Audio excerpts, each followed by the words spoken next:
Edit.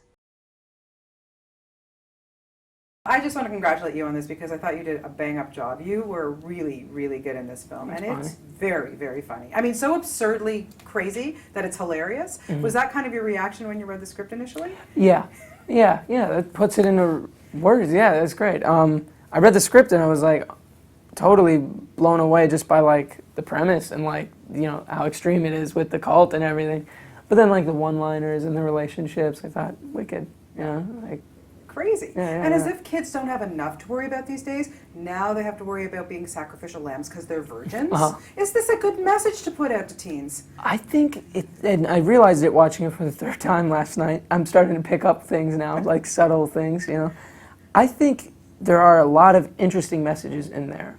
Let me try and put this into words. Like, I feel like it almost takes away the pressure.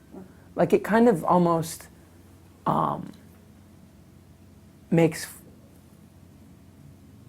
I can't come up with it. I can't. No, it's sorry. okay. But it's interesting. It's funny. I mean, yes, it's a funny movie and all that kind of stuff. But it's kind of an absurd thing. Mm-hmm. You know, really crazy. Yeah.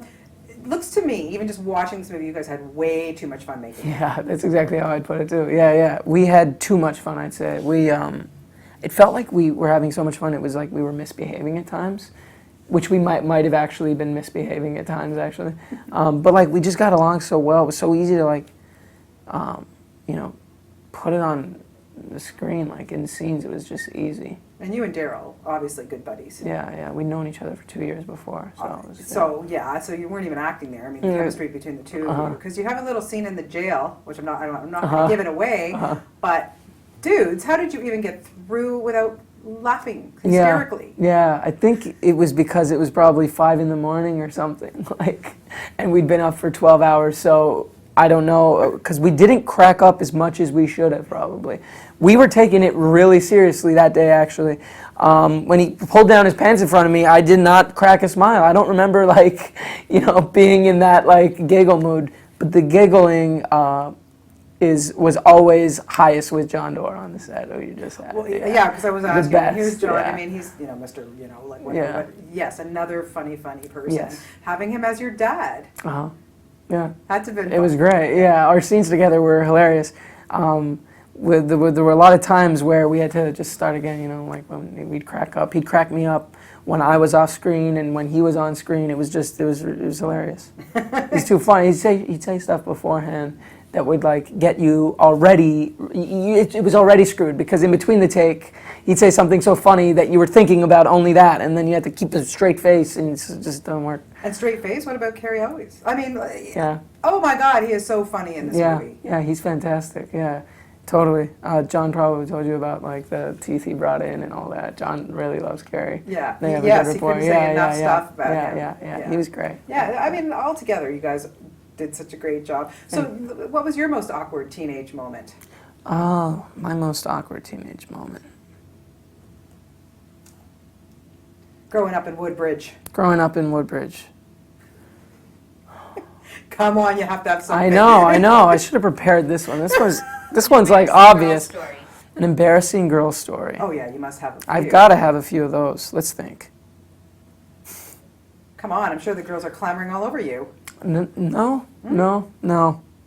This boy is available? Yeah. Okay. Girls of, okay, check it out. Yeah. Good kid here. Yeah. He's avoiding my embarrassing question, so if I come up with it, though, I'll definitely say it. I love self-deprecating stuff. I just can't think of it right now. It's okay. Yeah. So listen, this film here, great movie, like I said, at the Toronto International Film Festival, for being a local kid and being Canadian, how important is it for you to have a movie here at TIFF? It's great. I hadn't been home in 7 months, and so coming home yesterday and having the premiere, and it's like, people like the movie.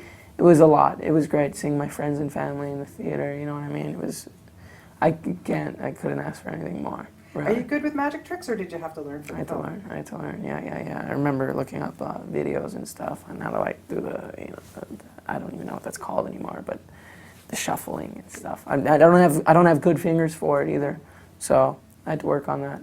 Did a good job. Did half good job. A lot was, I think, just a You got cuts. me. You got me for sure. Thanks, What's Bonnie. next? What are you planning on doing? What's going on with you? I'm not entirely sure. Okay. There's a second season of a show, Finding Carter, that I was on. I Yeah. might do. I don't know when that is. But that would be great. Yeah, a few Is things it tough? Like, do you brewing. find, you're getting a lot of scripts, I'm sure, or something, but what kind of things are you looking for? Like, what would you like to Yeah. aspire to do or work with? Someone to work I'm with? very material driven, so I love things that are. I love scripts that are great. That sounds, yeah, but anybody would. I'm very material driven. I like interesting characters with layers, not 2D, but more, three-dimensional, and like their thinking and their thoughts and their views. You know what I mean? And I love learning about film. I love it. I love growing, because you can kind of feel it over the years with each project, just like learning more, and you pick up things from everything you do, and I just love that whole bit about it, you know what I mean? Do you have anything in the can that we're going to see after this? I just filmed, I just wrapped the night before I flew out, a project called Stanford Prison Experiment, which is like based on a true story. It took place in like 1971, and I'm full 70s. Oh, hence the hair, I think. Because Yeah, I was yeah. going to say you got that 70s look Yeah. to you. Oh, thanks. Yeah. Awesome. No, well, it's been a pleasure to talk to you. Yeah. And last question, lots of aspiring kids will be watching here. Yeah. Teens, and you're living proof that someone from Canada can make it. What advice do you give to kids who want to go into acting or the biz and anything that you want to tell them? Anybody can make it. Like anybody, you can be from anywhere. You know what I mean? You could be from a hole in the ground, a sewer. It doesn't matter. That sounds horrible, but Jesus. Come up from the sewer, you can make it.